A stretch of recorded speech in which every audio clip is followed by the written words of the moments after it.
Masih dari lantai 2 Gedung Serambi Indonesia Tanjung Permai di batas kota Syederalun, masih bersama saya Tia Andalusia. Dan seperti yang sudah saya janjikan tadi bahwa kita bakal berbincang-bincang dalam talk show interaktif bersama Kanwil Kemenkumham Aceh. Dan tema kita hari ini adalah pentingnya perlindungan hak kekayaan intelektual bagi pelaku usaha.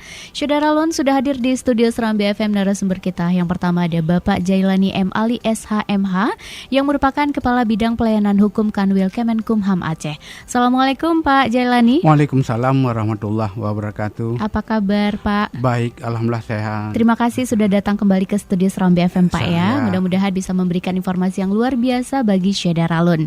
Dan yang kedua narasumber kita adalah Bapak Dr. Iskandar Majid SEMM yang juga merupakan dosen Fakultas Ekonomi Unsia serta Direktur UKM Center Fakultas Ekonomi Unsia. Assalamualaikum Pak Iskandar. Waalaikumsalam warahmatullahi wabarakatuh. Apa kabar Pak? Alhamdulillah baik. Selamat datang di studio Serambi FM. Mudah-mudahan juga bisa memberikan informasi yang luar biasa buat Syederalun ya. Oke, tentunya Syederalun seperti biasa juga kami membuka line interaktif di 0651637172 atau WhatsApp di 0811689020. Dan juga Syederalun Anda bisa menyimak via streaming di www.serambifm.com atau juga bisa menyimak langsung via Facebook karena saat sekarang ini kami sedang live di fanpage Radio Serambi FM Banda Aceh. Nah, saya ulangi lagi Syederalun, tema kita adalah pentingnya perlindungan hak kekayaan intelektual bagi pelaku usaha. Karena memang Syederalun, bagi Anda yang sedang menjalankan bisnis baru atau mungkin yang sedang menjalankan bisnis, tentunya Anda akan membuat banyak inovasi dan juga pengembangan terhadap segala bentuk produk Anda. Bahkan Syederalun mungkin di antara Anda ada yang berhasil menciptakan sesuatu yang baru, misalnya logo atau semacamnya produknya yang bisa Anda pasarkan.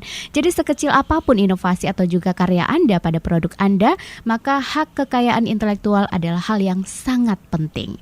Dan tentunya di edisi hari ini Syederalun kita bakal membahas seperti apa hak kekayaan intelektual bagi pelaku usaha. Nah, Syederalun langsung saja kita ke Bapak Jailani M. Ali SHMH yang merupakan Kepala Bidang Pelayanan Hukum Kanwil Kemenkumham Aceh.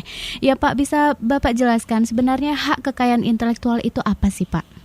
Baik, terima kasih Syederalun, pendengar suara radio Serambi FM. Bicara masalah hak kekayaan intelektual itu ada beberapa memang yang diatur di dalam ketentuan. Ada yang disebut dengan hak cipta ya. Hak merek dan indikasi geografis, kemudian juga hak paten, kemudian desain tata letak sirkuit terpadu, kemudian desain industri dan juga tentang rahasia dagang. Itu bagian-bagian yang diatur di dalam ketentuan perundangan kita yang menyangkut dengan hak intelektual ya. Kemudian kalau kita lihat memang terkait kalau kita bagi jenis-jenis hak tersebut, kalau hak cipta itu memang lahir dari seni, seni, kemudian sastra, ilmu pengetahuan, kemudian juga hak cipta lahir dari hak pelaku, produser rekaman, lembaga penyiaran kemudian satu lagi jenis hak yaitu hak milik industri mungkin ini juga yang terkait dengan apa yang disebut oleh host tadi, terkait dengan hak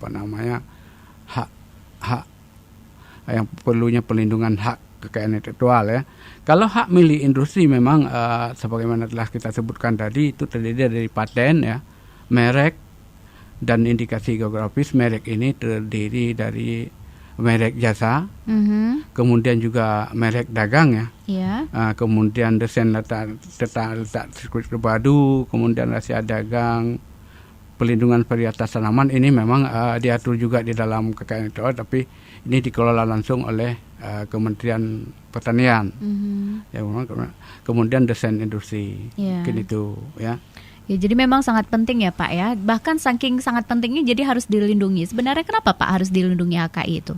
Karena begini, bicara masalah ini kan inovasi ya. Inovasi terkait dengan inovasi ini, kita kan hidup di negara hukum ini.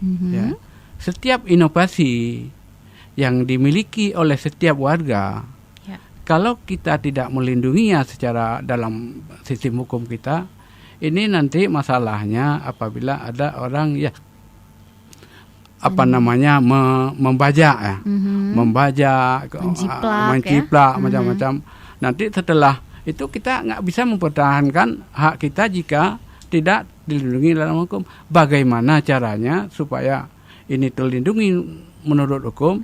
Ya kita harus daftarkan ya dengan yang setelah kita daftarkan baru hak tersebut mendapat perlindungan hukum. Apakah itu merek, apakah itu hak cipta dan lain-lain sebagaimana kita telah sebutkan tadi. Iya, jadi memang penting sekali kalau kita melindungi HKI karena memang ide kemudian juga kreativitas itu memang harganya sangat mahal ya. Mahal sekali. Jadi memang harus kita lindungi pastinya.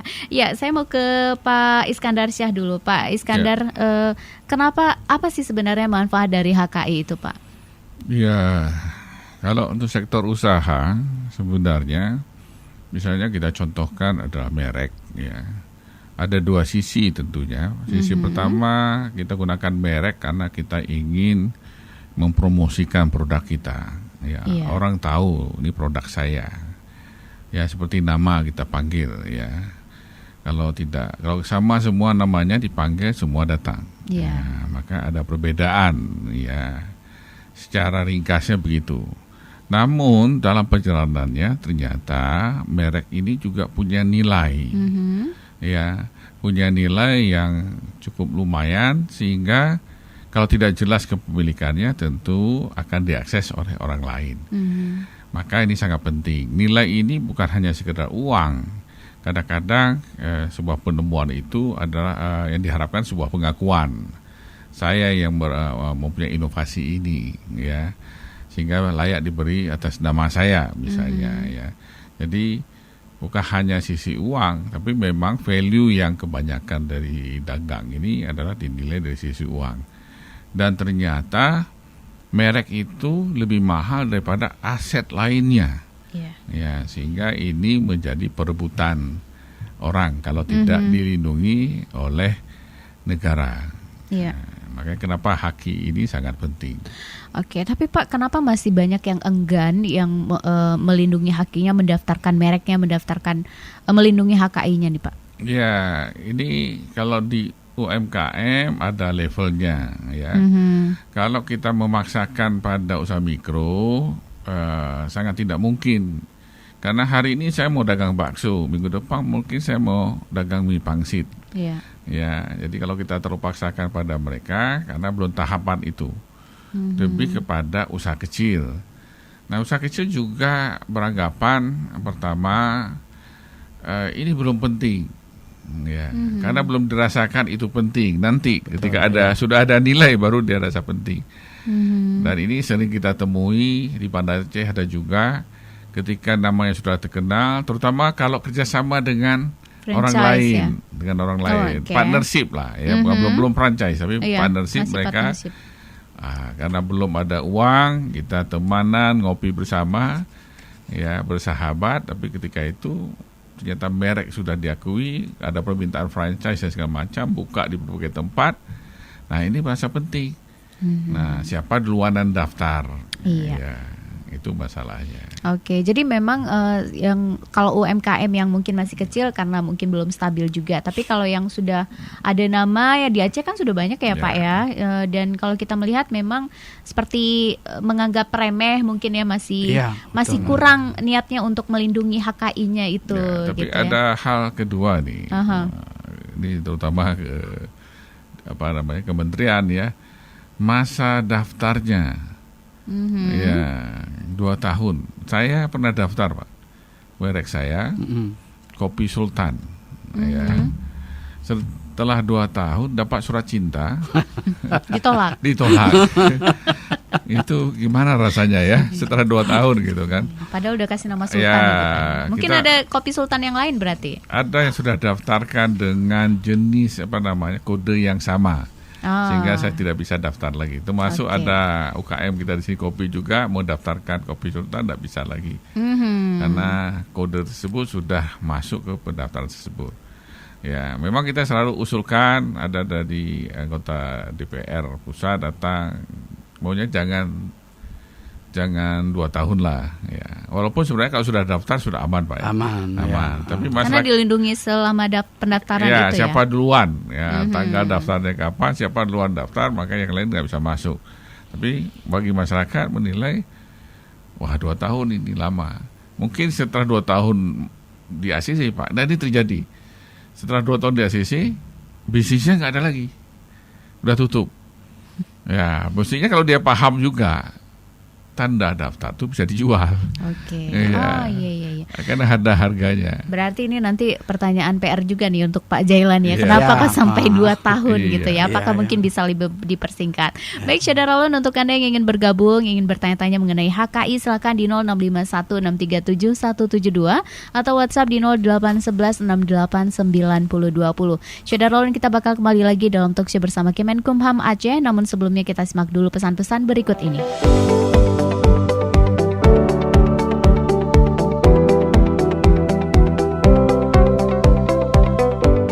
Masih dari lantai 2 Gedung Serambi Indonesia Tanjung Permai di Batas Kota, Syederalun, kita masih dalam talkshow bersama Kanwil Kemenkumham Aceh dengan tema pentingnya perlindungan hak kekayaan intelektual bagi pelaku usaha.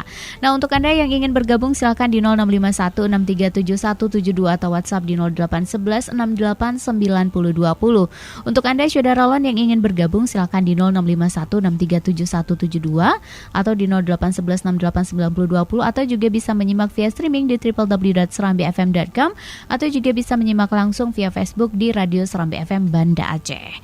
Iya, Pak Jailani, tadi kan Pak Iskandar sempat mengatakan bahwa merek beliau yang Kopi Sultan itu ternyata sempat ditolak gitu ya, dan dalam waktu yang sudah 2 tahun. Jadi 2 tahun itu mungkin dengan penantian yang begitu berharap dengan demi memajukan bisnis gitu, tapi ternyata ditolak. Nah, Pak, kenapa ini? Apa sebenarnya indikasinya Kopi Sultan itu atau mungkin kopi-kopi yang lain atau merek yang lain itu ditolak? Kemudian kenapa waktunya sampai 2 tahun Pak? Kok agak lama gitu ya? Baik, terima kasih Syederalun.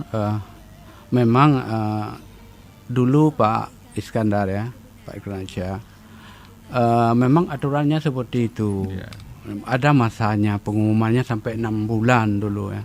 6 bulan masa pengumuman. Kemudian pemeriksaan substantifnya lama.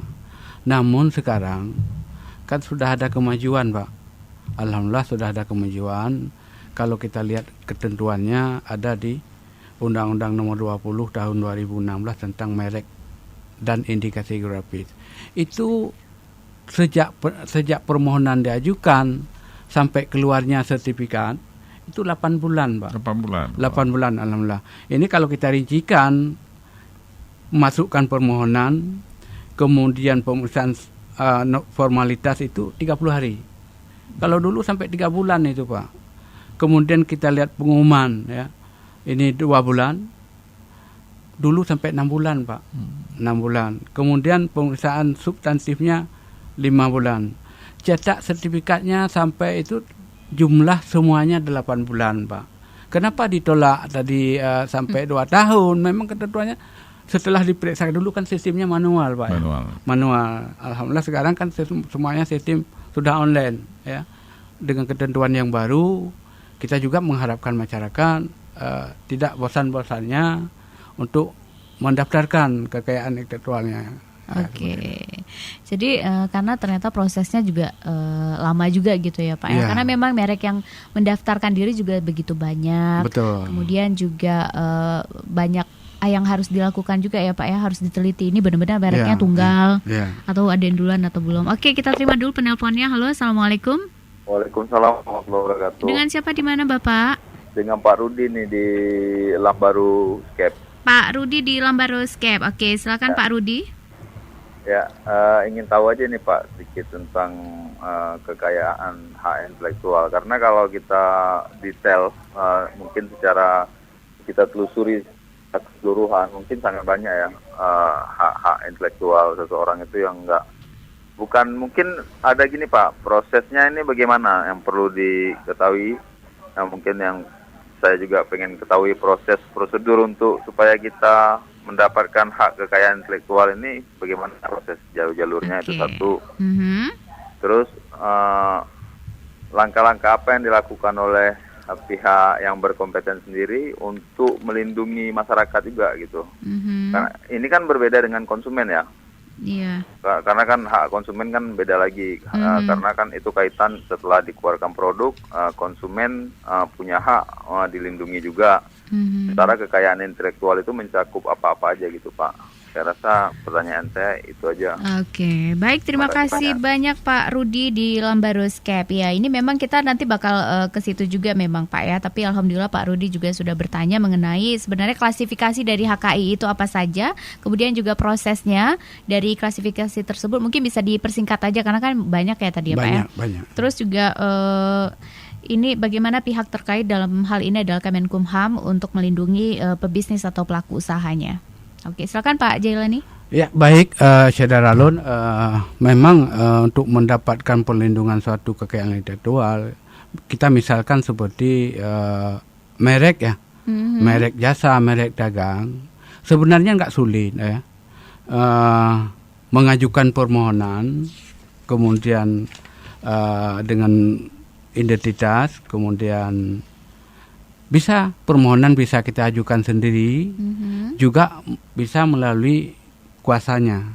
Nah, kemudian di samping itu juga kita menyiapkan logo, logo merek, apakah merek jasa ataukah merek dagang, ya itu sebanyak 30 lembar. Kemudian mengajukan ke Kanwil ya, ke kantor wilayah Kemenkumham Aceh. Nanti di sana akan didaftarkan secara online. Jika syaratnya lengkap langsung itu Pak. Langsung Pak Rudi didaftarkan. Kemudian sebelum diupload semuanya itu nanti akan keluar billing ya. Billingnya billing penerimaan negara bukan pajak. Silakan nanti pemohon membayar sendiri ke bank persepsi. Kemudian setelah itu langsung kirim online, itu nggak lama prosesnya itu. Ya? Setelah setelah itu baru setelah kita sebutkan tadi 8 bulan prosesnya itu sudah selesai semuanya, itu tahap pencetakan sertifikatnya. Itu sebenarnya nggak sulit ya, nggak sulit Pak Rudi. Iya. Oke, tapi Pak memang seperti yang Pak Iskandar bilang, kalau sampai sekarang juga masih 2 tahun Pak.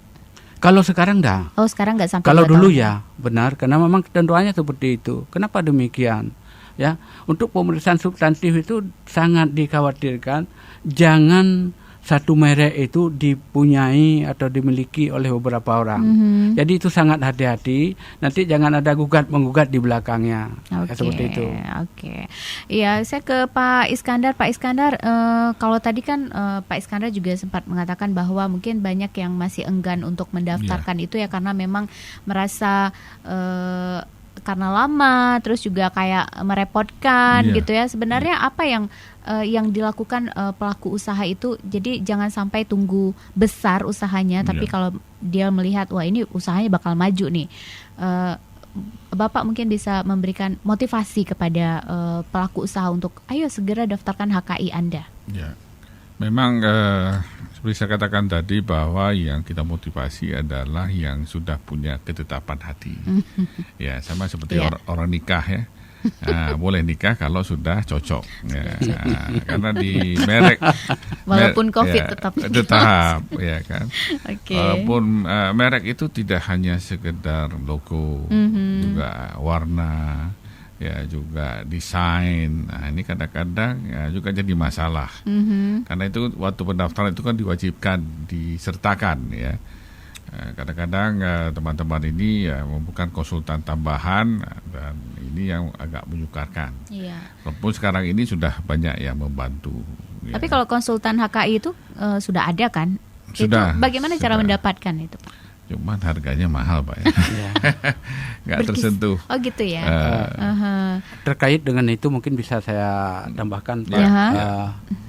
Di Aceh ini jumlah penduduknya lebih kurang 4 jutaan ya. Perlu di forum ini kita sampaikan hanya 1 orang konsultan KI. Betul. Memang syaratnya bagaimana supaya jadi konsultan KI. Apa yang disampaikan oleh Pak Dr. Iskandar tadi memang benar. Memang biayanya mahal. Sekolahnya sekitar ada sekolahnya mahal. Ada memang ada pendidikan khusus untuk itu. Oh iya. Kemudian diangkat ditetapkan oleh Kementerian Hukum dan HAM sebagai konsultan KI seperti itu. Tentunya setelah mengikuti pendidikan khusus ya. Ya, berarti memang mungkin yang ingin, karena mumpung 1 orang masih kalau di Aceh ya. Jadi ayo yang lainnya untuk menjadi HKI, konsultan HKI juga sangat menjanjikan juga nih untuk membantu ya, niatnya untuk membantu masyarakat. Tapi kalau nggak perlu pakai konsultan bisa juga ya sendiri melakukan prosedur yang sudah lumayan gampang, terus juga informasi sekarang di mana-mana juga sudah ada. Kalau dari Kemenkumham Aceh sendiri bagaimana mensosialisasikan HKI ini supaya pebisnis atau pelaku usaha bisa semangat untuk mendaftarkan haknya? Baik, salah satu cara yang kita lakukan adalah sesuai dengan tugas pokok fungsi kantor wilayah Kemenkumham Aceh ini, seperti ini. Ya, dengan talk show. Dengan talk show, kemudian melalui sosialisasi ke kabupaten kota, seperti itu yang kita telah lakukan selama ini. Kemudian juga ada kita sosialisasikan kegiatan-kegiatan seperti ini melalui TV, baik TV lokal, kemudian juga televisi nasional ya. Lebih banyak lagi lebih gitu banyak. ya. Jadi model-model itu yang kita lakukan supaya masyarakat ingin ya bersemangat untuk mendaftarkan kekayaan intelektualnya. Oke, Pak Iskandar bisa dijelaskan Pak sebenarnya syarat-syarat yang kita butuhkan untuk mendaftarkan HKI atau bagaimana caranya agar kita bisa menetapkan hati. Ini saya mau mendaftarkan merek dagang. Oh, ini saya mau mendaftarkan hak paten. Oh, ini saya mau mendaftarkan hak cipta dan lain sebagainya. Bagaimana Pak? Ya, seperti saya katakan juga bahwa memang penting sekali masalah haki di merek ya. Namun pada level mikro perlu tidak hanya fokus ke situ, tapi misalnya kalau jualan kuenya harus enak dulu, ya kemasan harus bagus dulu, ya. Tapi kalau sudah promosinya sudah luas itu wajib untuk mendaftarkan. Kalau tidak orang lain akan ambil ya mereknya, mereka yang daftarkan dan sudah banyak terjadi Pak yang di level UMKM, betul ya, yang diambil sama orang lain ya, karena hanya satu di kelas tersebut yang boleh didaftarkan ya, misalnya saya kelas kopi dengan merek ini, ya, saya nggak bisa daftar lagi ya. Nah jadi hal seperti ini kita terus memotivasi mereka untuk mendaftar. Malah kita juga minta teman-teman yang bisa desain untuk membantu dari sisi desainnya, sehingga prosesnya mudah ya, sama dikatakan oleh Bapak tadi ya, secara online ya, tinggal isi saja.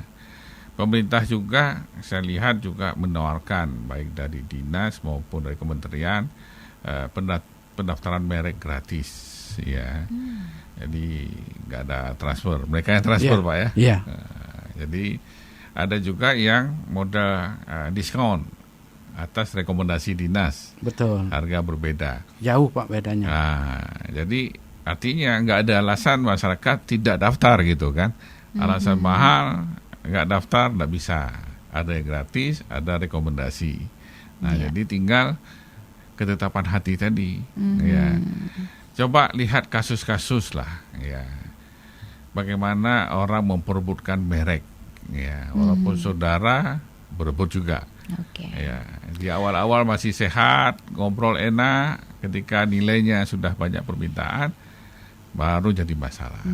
Pokoknya ini yang diakui adalah siapa yang duluan mendaftar ya gitu betul, ya. Betul ya. Oke, baik, untuk Anda Syederalon yang ingin bergabung silakan di 0651637172. Namun sebelumnya kita simak dulu penelpon berikut ini. Halo, Assalamualaikum. Assalamualaikum. Gak ada ya. Halo. Oke, mungkin masih malu-malu ya. Halo, Assalamualaikum. Assalamualaikum. Waalaikumsalam. Oke, dengan siapa di mana Ibu? Nah, ini dengan Ibu Ega di Ulekaring, Bu. Ibu Ega di Ulekaring. Oke, silakan Ibu Ega. Nah, ini pertanyaannya banyak. Ini mau tanya ke Pak Jailaninya aja langsung ya. Iya, boleh. Nah, gini Pak, saya kan punya beberapa produk nih Pak. Ya, silakan Ibu. Ya, saya kan punya beberapa produk nih Pak, tapi masih belum ada hakinya sih Pak. Jadi, kalau misalnya saya mengembangkan produk atau usaha saya ini sampai ke luar negeri, cara ngurus hakinya gimana ya Pak luar negeri? Apa memang harus ngurus di Indonesia juga atau langsung misalnya di luar negerinya atau di negara maksudnya tempat saya akan menjual produk saya Pak? Terus lagi apakah sebenarnya apa semua produk-produk ciptaan itu harus diurus hakinya? Ada nggak sih mungkin ada beberapa ciptaan yang memang nggak perlu pakai haki gitu Pak? Iya. Oke, Ibu kalau produksinya di mana nih? Nah, saya produksinya di Aceh, Bu Tia. Oke, tapi memang mau mengekspor lah ya istilahnya. Iya, mau menjual jadi ke luar kan negeri. ada produk baju begitu saya buat sendiri. Kebetulan ada 2 sih. Jadi rencana pengen go internasional kalau gitu. misalnya ada dapat kesempatan. Nah, itu cara ngurus hakinya gimana? Apakah di Indonesia harus diurus atau kalau misalnya saya mau jualnya ke Malaysia, buka toko atau brand di sana atau ngurusnya memang harus di Malaysianya gitu.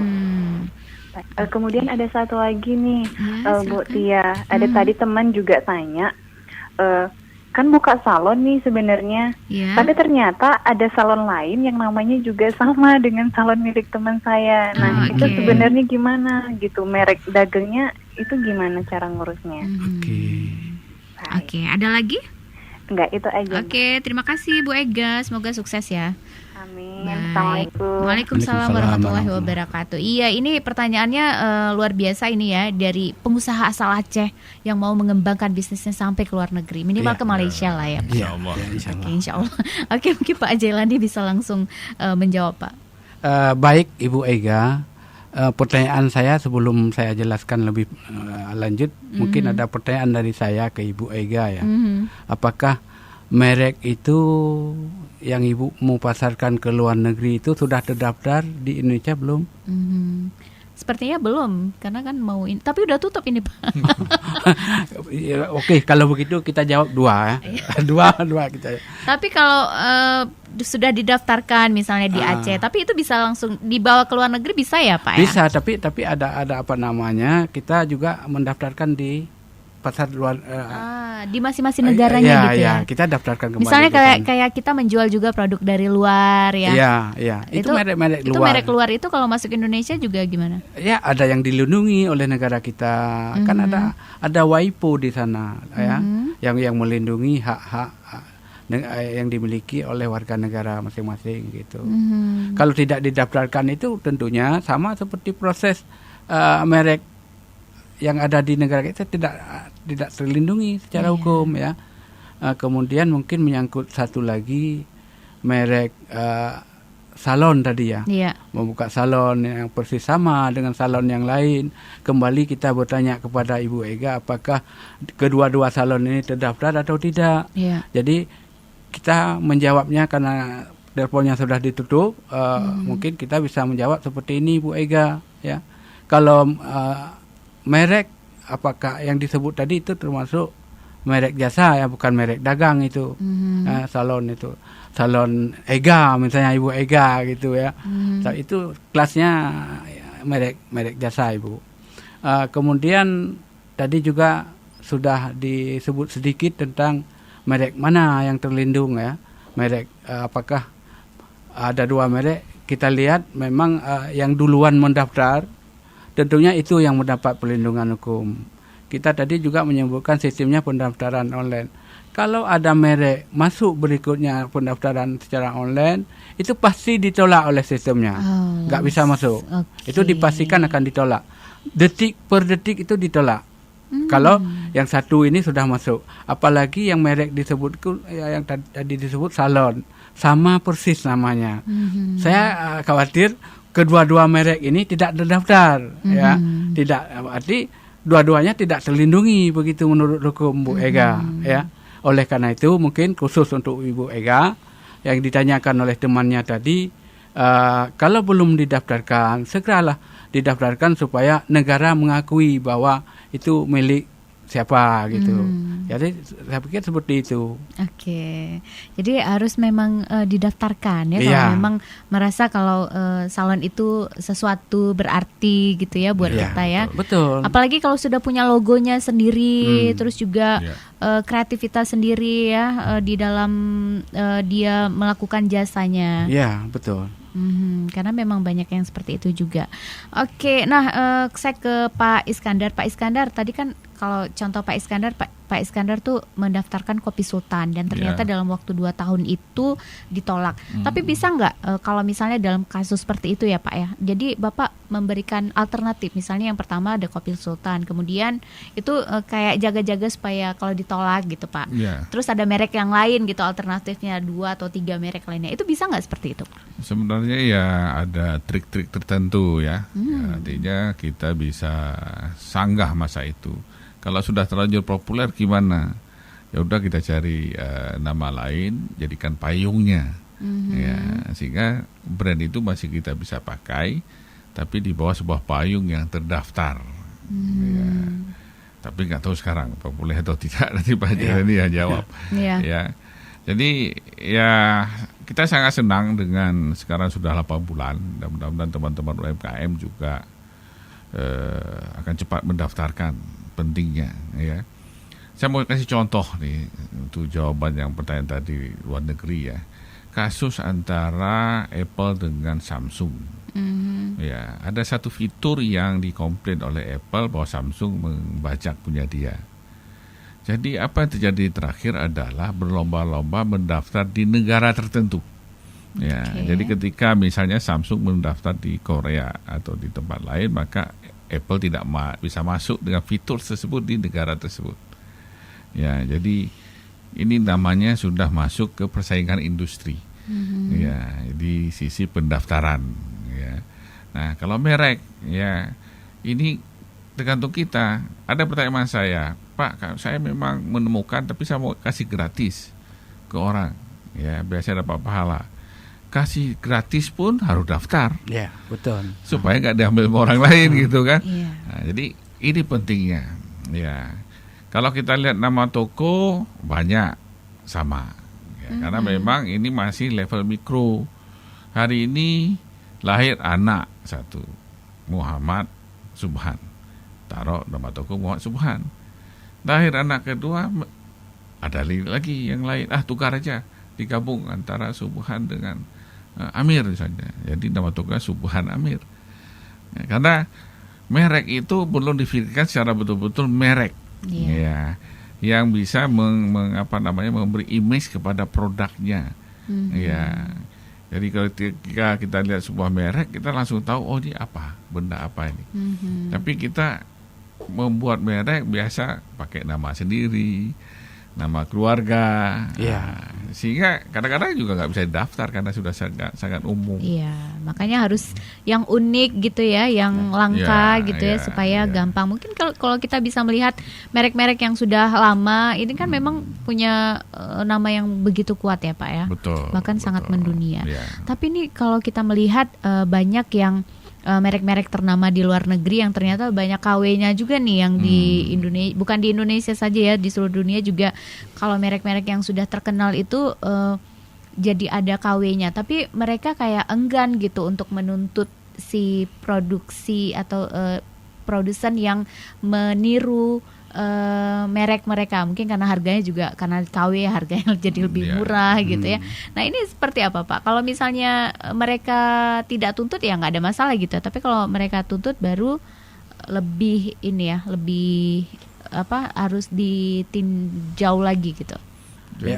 Jadi saya sempat ngobrol dengan Bill Gates udah lama sekali ya. Saya tanya, Anda kenapa nggak tuntut saya pakai bajakan? Dia bilang begini, saya tuntut Anda nggak punya uang. Jadi saya biarkan Anda pakai Microsoft sehingga Anda pakai di kantor. Baru saya tuntut kantornya. Banyak sekarang di Indonesia beredar produk KW. Dituntut pedagang kaki lima, ya, nggak sanggup bayar, ya, uang habis untuk nuntut tersebut paling memenjarakan orang. Tapi tidak ada makna secara bisnis.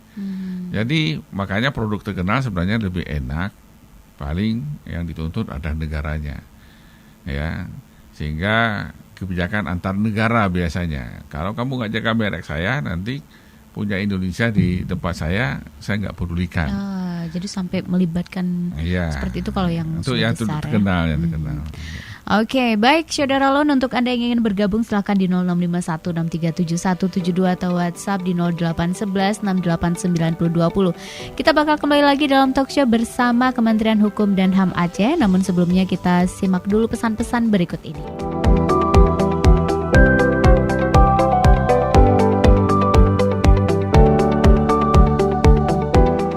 90,2 Serambi FM, Saudara Lon masih dalam talk show bersama Kanwil Kemenkumham Aceh dengan tema pentingnya perlindungan hak kekayaan intelektual bagi pelaku usaha. Nah, Saudara Lon, kita sudah memasuki segmen terakhir di program talk show interaktif ini. Namun sebelumnya Saudara Lon, saya mau ungkapkan terlebih dahulu nih, mau bertanya nih, mumpung lagi ada expertnya di sini ya. Ini kan lagi ada kasus yang sangat hot saat sekarang ini, yaitu kasus Bensu ya, ayam geprek Bensu, dan ternyata yang punya awalnya ini sudah menang, dan kemudian yang geprek Bensu yang milik Ruben Onsu itu yang akhirnya kalah gitu ya. Dan ini sepertinya seperti petir bisa dibilang, atau seperti shock terapi juga bagi pelaku bisnis, bahwa disitulah begitu pentingnya merek itu kita pertahankan, kita daftarkan gitu ya. Mungkin Pak Jalani bisa dijelaskan sedikit Pak masalah itu. Baik, mungkin saya akan menjelaskan secara umum ya, terkait dengan rebutan merek itu. Rebutan merek. Tadi sudah saya sekilas itu, kalau menurut ketentuan undang-undang di negara kita, siapa yang lebih duluan mendaftar, itulah yang dilindungi. Kemudian hak merek timbul atas pendaftaran. Kalau tidak didaftarkan pasti nggak akan timbul haknya itu seperti itu. Kita lihat dari kasus ini, mungkin Bensu ini yang pemilik pertamanya itu tidak mendaftarkan, kemudian didaftarkan oleh yang keduanya. Itulah kadang-kadang ada kalanya kita lalai, sehingga yang diakui oleh negara dalam hal ini melalui perusahaan pengadilan niaga itulah yang yang terlindungi menurut hukum ya. Kita lihat satu lagi kasus ya, yang baru-baru ini bahkan sedang proses di di tingkat penyidikan. Itu ada minyak rambut seperti minyak, kalau saya sampaikan itu seperti minyak rambut minyak rambut nilam ya, yang sekarang sedang proses itu Malahayati ya, merek Malahayati dengan Nurhayati. Itu seperti itu sedang proses sekarang di tingkat penyidikan. Tapi kan namanya beda itu Pak. Tapi ada yang sama. Pada pokoknya sama, pada pokoknya, bukan keseluruhannya, tapi pada pokoknya. Jadi persamaan pada pokoknya, apalagi keseluruhannya itu nggak boleh, dilarang. Kalau sempat terjadi, inilah yang sedang sekarang diproses ya, oleh penyidik ya, seperti itu. Namun sedang dimediasi juga oleh kita. Kemudian mudah-mudahan bisa selesai secara kekeluargaan ya, seperti itu ya, secara damai ya, seperti itu. Oke, baik ya, kita memasuki segmen terakhir. Saya minta Pak Iskandar terlebih dahulu untuk memberikan closing statement-nya. Silakan Pak. Ya, merek itu penting, sangat penting untuk marketing, tetapi merek itu juga sangat bernilai tinggi ya. Jadi yang paling penting adalah ketika sudah sampai saatnya kita punya ketetapan tentang merek tersebut, kita daftarkan. Sekarang enak ya, online kita daftarkan, dan kita bisa cek juga Pak ya. Bisa cek sudah ada atau belum ada. Ya, jadi nggak meraba-raba ya. Jadi kemungkinan ditolak sangat kecil karena kita sudah bisa melihat ya, nama tersebut, dan yang penting adalah bahwa siapa yang daftar duluan ya, maka orang lain tidak bisa mengambil. Jadi ini sangat penting ya, ketika sudah lulus ya, sudah dapat sertifikat, sudah ada nilainya. Jadi jangan setelah dapat sertifikat langsung ditinggalkan, tapi sudah ada nilainya menjadi aset perusahaan. Oke. Ya, jadi itu yang akan membantu memajukan perusahaan kita. Oke, baik. Terima kasih Pak Is, dan silakan Pak Jailani untuk memberikan closing statement-nya. Baik, terima kasih. Kita menyarankan kepada masyarakat, khususnya pemilik merek ya, yang belum mendaftarkan haknya, kita mengimbau supaya segera mendaftarkan haknya, baik itu merek, kemudian juga ada paten sebagai kemana kita sebutkan tadi, ada desain industri, supaya itu dihargai lah. Apalagi ini negara kita kan negara hukum. Jangan setelah timbul kasus baru nyesal. Seperti kita juga pernah diambil batik kita oleh Malaysia. Setelah diambil Malaysia baru kita ribut. Kita tidak mengharapkan seperti itu pemirsa ya. Jadi kita mengharapkan semua masyarakat supaya menghargailah haknya dengan cara mendaftarkan haknya itu, mereknya, kekayaan intelektualnya kepada Kemenkumham melalui kantor wilayah Kementerian Hukum dan Hak Asasi Manusia Aceh ya. Syaratnya mudah sekali itu. Mudah sekali, bahkan ada petugas kita yang secara membantu memudahkan proses pendaftarannya seperti itu. Jadi bisa dilihat kepentingan kita apa ya, kita maunya apa gitu, apakah mendaftarkan merek dagang atau mungkin hak paten, bisa sekaligus juga ya Pak? Bisa.